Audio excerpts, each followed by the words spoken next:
السلام عليكم ورحمة الله وبركاته.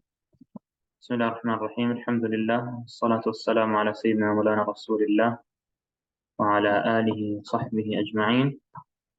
اللهم افتح علينا حكمتك وانشر علينا رحمتك وعلمنا من لدنك علما ينفعنا في الدين والدنيا يا كريم. أما بعد، فجد الله سبحانه وتعالى في سورة محمد صلى الله عليه وسلم. We are up to the third hikmah of Ibn ʿAṭā rahimahullah ta'ala. It's a very short hikmah, but very powerful. Ibn ʿAṭā rahimahullah ta'ala says, سوابق الهمم لا تخرق أسوار الأقدار. Inshallah, can I ask Brother Karam to read the English?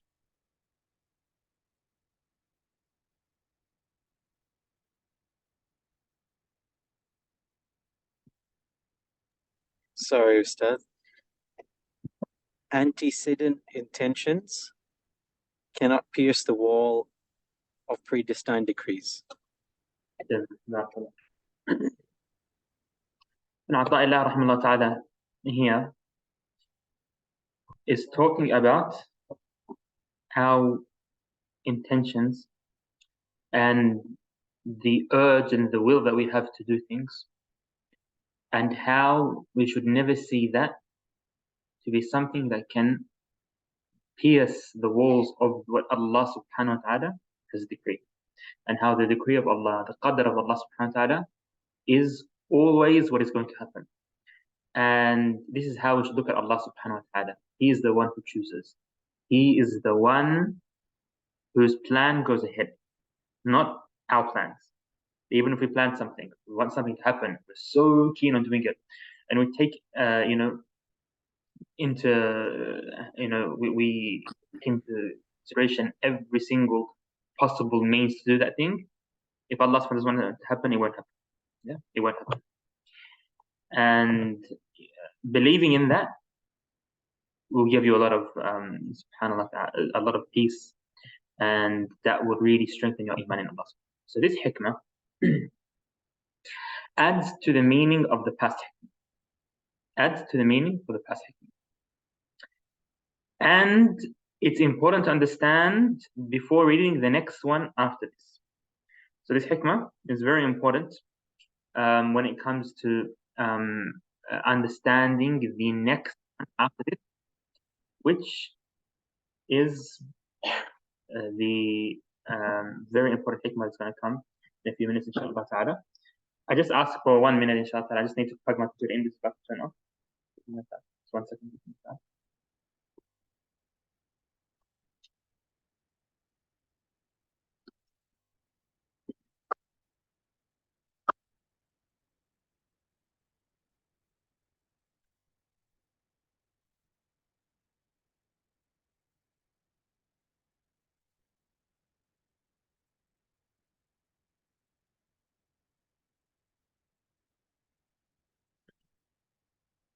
Now,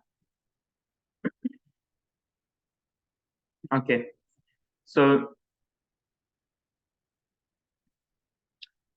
we believe as Ahl Sunnah wal Jama'ah, and this is the belief of the Muslims throughout history, this is the belief of the majority of the Muslims, of Ahl Sunnah, of the followers of the tradition of the Prophet sallallahu alaihi wasallam, the traditional approach in Aqidah, is that what we do and the means we take in our lives cannot have a direct effect on anything. Doesn't have a direct effect on anything.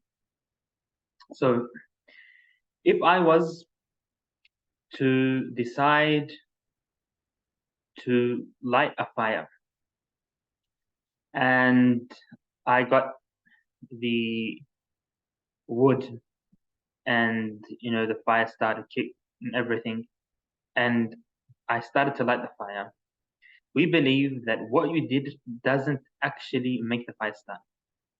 Physical means don't actually have an effect in reality. And the effect in reality is only what Allah subhanahu wa ta'ala creates.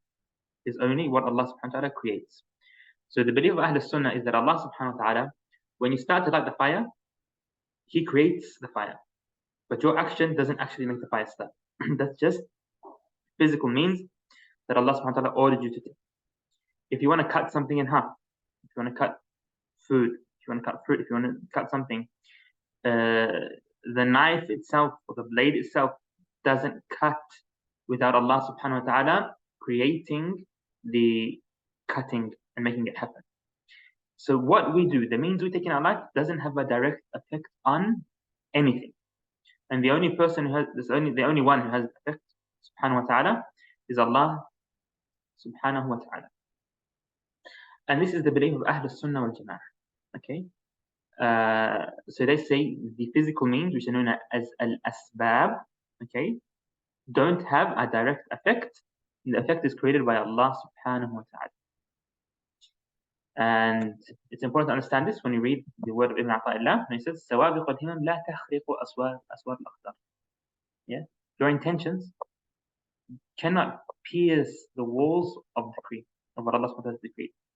What you do, what you want to do, what you try to do, your actions would never, ever, ever actually do anything.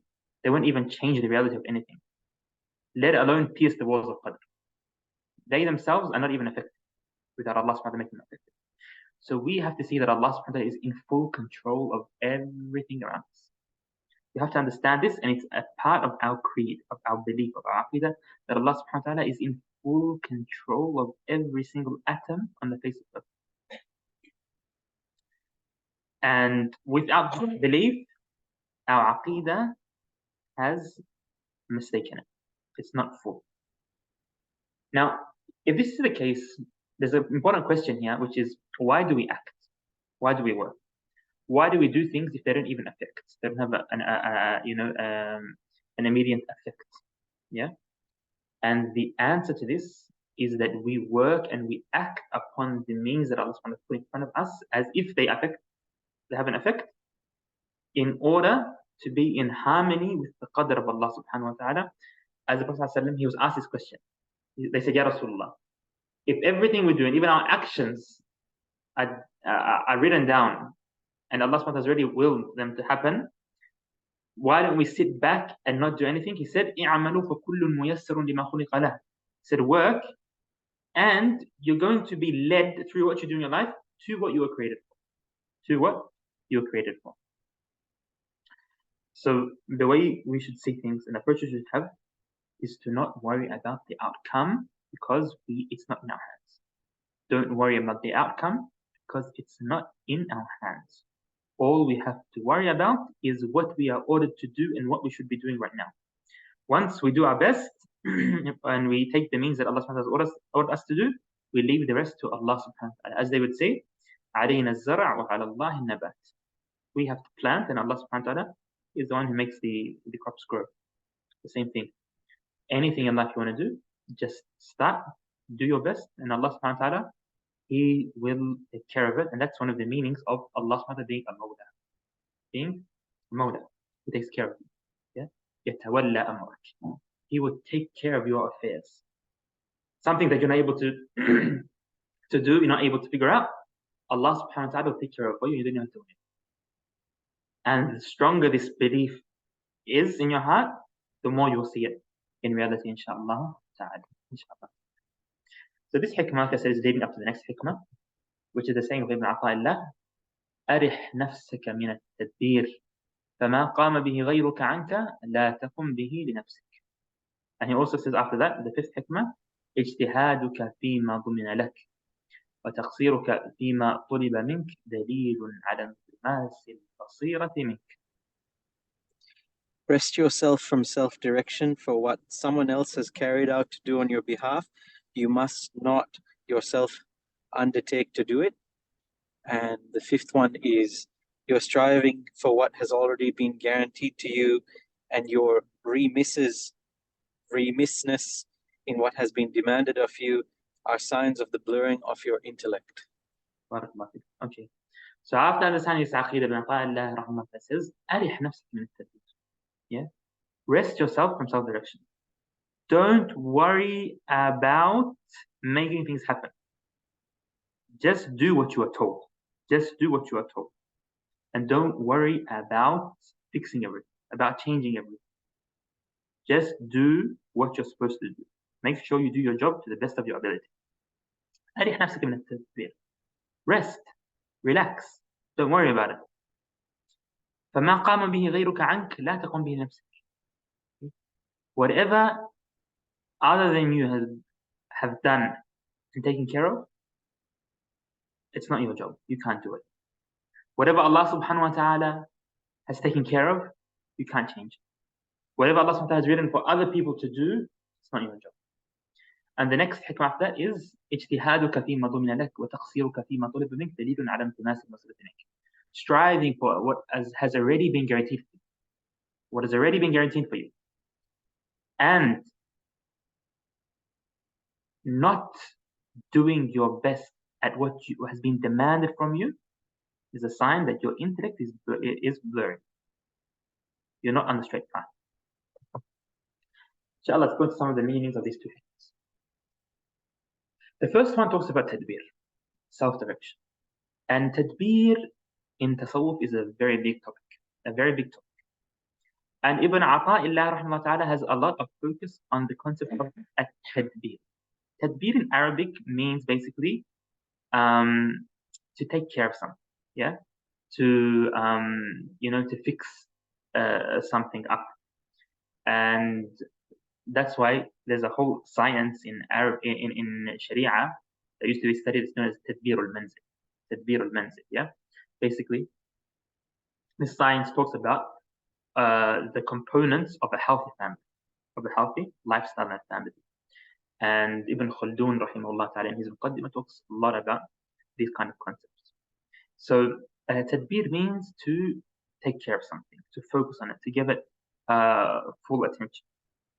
So Ibn Āṭā wrote a whole entire book on this topic known as التنوير في إسقاط التدبير. التنوير في إسقاط التدبير. Being enlightened through not worrying about self-direction. Now, self-direction, if you mean by the word self-direction that you are relying on yourself, okay, then it is something that is disliked and can interfere with tawheed. It means relying on yourself. So you feel like you are able to fix everything. You are the one who's in your hands to do everything, then that is what's disliked. And that's what Ibn Āṭā means here. Don't worry about taking things into your own hands when they're in the hands of Allah subhanahu wa ta'ala. Okay? But there's another meaning of tadbir that is accepted. Okay? And the tadbir that is good means, okay, to plan things out while being fully dependent in your heart on Allah subhanahu wa ta'ala. Plan things out in your life while you are fully dependent and your trust is fully in Allah subhanahu wa ta'ala. And there's a hadith that is mentioned talking about tadbir in this context. Okay? Al-Imam al-Quda'i narrated this hadith in his Musnad. At-tadbiru nisfu al-ma'ish. Self-direction is half of a proper life. Half of your life. Yeah? And that's the good meaning of tadbir. So the main focus of Ibn Āṭā in the last three hikam is that we trust Allah subhanahu wa ta'ala. We don't see ourselves as partners with Allah subhanahu wa ta'ala. We are people who are following the command of Allah subhanahu wa ta'ala, and that's it. We don't have anything in our hand. Now, some of the scholars who explain the Ḥikam, they talk a lot about the book that Ibn Āṭā wrote in Tadbir, and how he spoke in a very high way about not focusing on self-direction too much. And one of the awliya, one of the masters, named Yaqut al-Arsh, he's buried in Alexandria, very close to where Imam al-Busayri is buried. He read the book of Ibn Āṭā, read the whole entire book, التنوير في إسقاط التدبير. And when he read the whole thing, he said, the whole entire book can be summarized in 2 lines of poetry. 2 lines of poetry in Arabic. And this summarizes the topic of tadbir, topic of relying on Allah subhanahu wa ta'ala and not focusing too much on self-directing things, on you being in charge of things. And these 2 lines of poetry are ما ثم إلا ما أراد فاترك همومك وانطلح واترك شواغلك التي شغلت بها تسترح. The meaning of these 2 lines of poetry is, there is nothing in reality other than what He wills and wants, subhanahu wa ta'ala. So leave and forget all types of stress and surrender. Lie down, surrender. And also leave what is making you busy and not focus on Allah subhanahu wa ta'ala, and you will be calm and happy in life. Now, Al-Imam Ibrahim al-Khawwas, he's one of the peers of al-Junayd, one of the Salaf, yeah? He talks about this concept and he says, العلم كله كلمتين لا تتكلف ما كفيت ولا تضيع ما استكفيت. He says, knowledge can be summarized in 2 words. All of the knowledge that you need to know to be successful in this life and to be a proper, functional Muslim can be summarized in 2 words. Don't burden yourself with seeking what has been secured for you. And do not neglect what you have been assigned. This word of Ibrahim al-Khawwas is very similar to the Hikmah we just read. Yeah? Very similar to the Hikmah. Hikmah says, go back to it inshallah ta'ala. اجتهادك فيما ضمن لك وتقصيرك فيما طلب منك دليل على انطماس البصيرة. Very similar to what Ibrahim al-Khawwas says. And that's why some of the Salaf, they would see people in life focusing so much on the dunya, on having the perfect lifestyle, living the dream. Yeah, no matter what country we're from, there's always a dream. Yeah, there's the American dream, the Egyptian dream, every country has a dream, and not focusing on the akhirah. And I would say, إن الله تعالى ضمن لنا الدنيا وطلب منا الآخرة فليته ضمن لنا الآخرة وطلب منا. Allah subhanahu wa ta'ala has secured this life for us and ordered us to strive for the hereafter. And we wish that Allah subhanahu wa ta'ala had secured the hereafter for us and told us to strive for this life. So people are doing opposite than what they're supposed to do. This life is there. We live in this life. We should live in a harmonious way with what's around us. We shouldn't clash with this life, but we should always have the right mindset. These hikam are talking about the mindset that you have. Yeah, it's not focusing on the physical actions that you do, changing your lifestyle.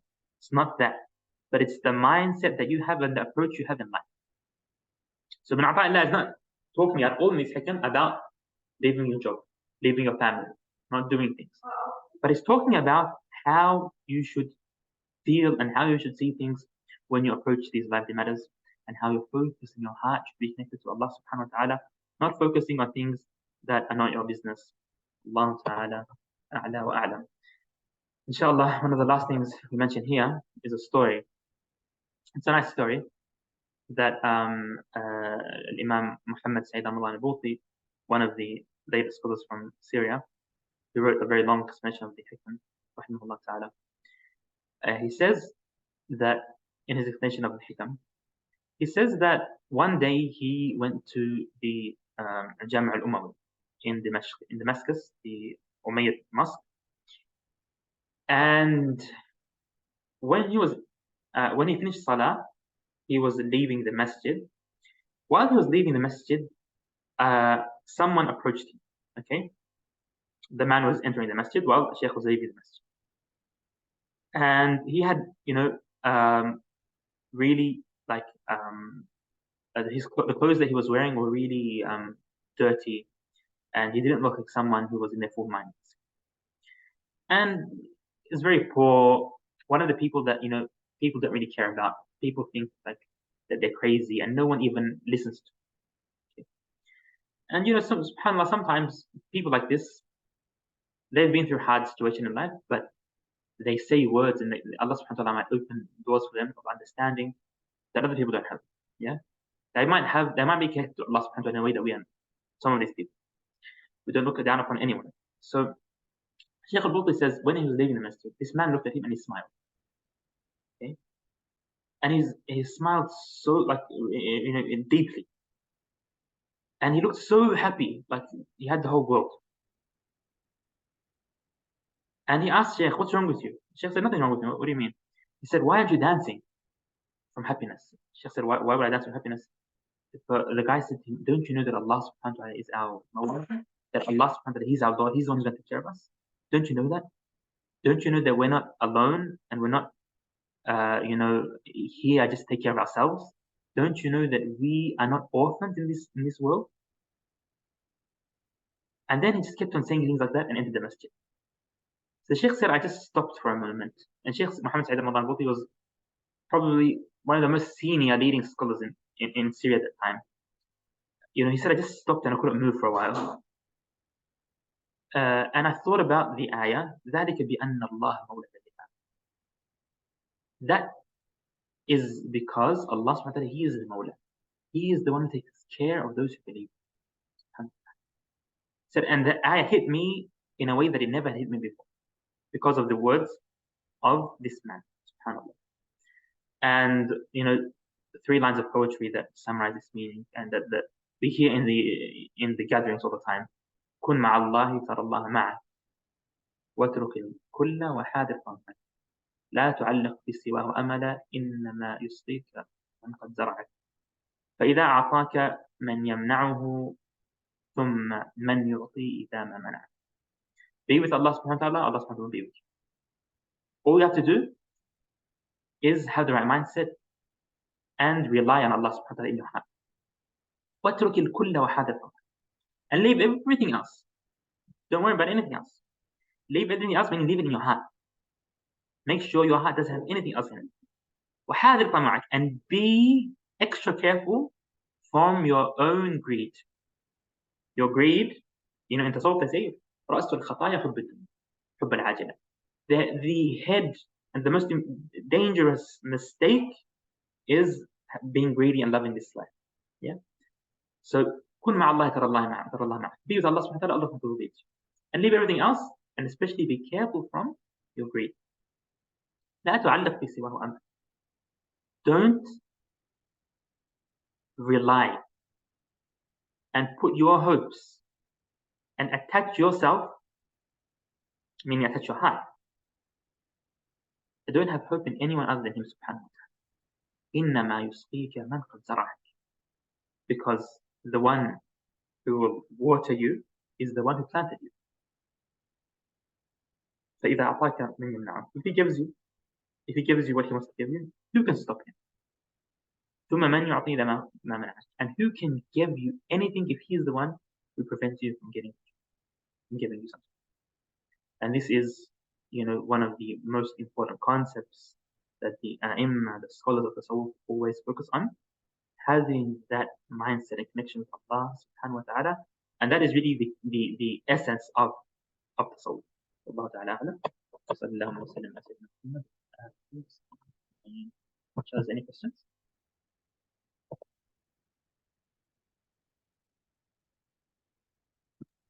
Jazakallah khair. Yeah.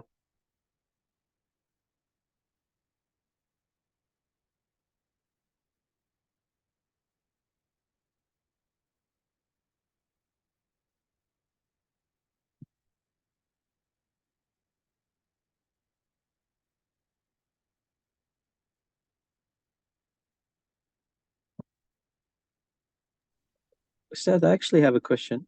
Yes. In terms of the beliefs that we spoke about from the 3rd Hikam, Yes. Under which stream of Aqidah does that get categorized? Yep. I'm not sure of the different names, but if you could tell us, inshallah, please. So when you study Aqidah, is mainly, there's 2 main parts of Aqidah. Okay.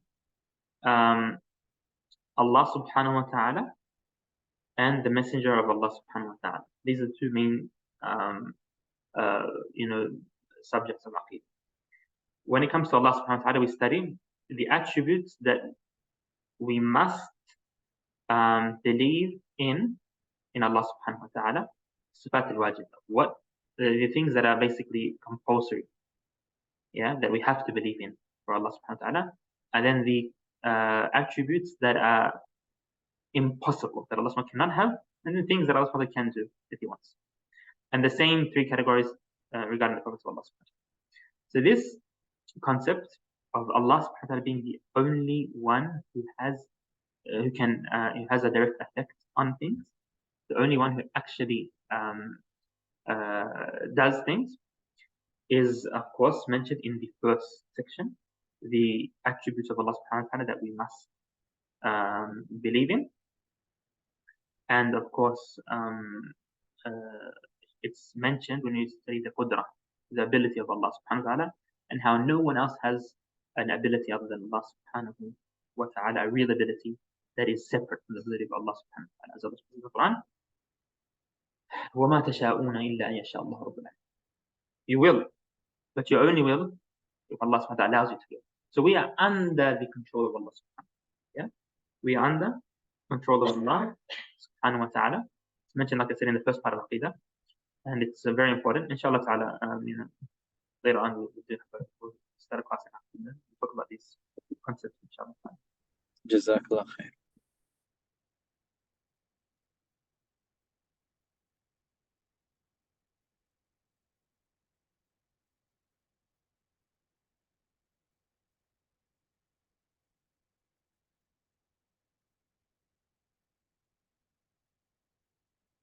inshallah here. Jazakallah khair.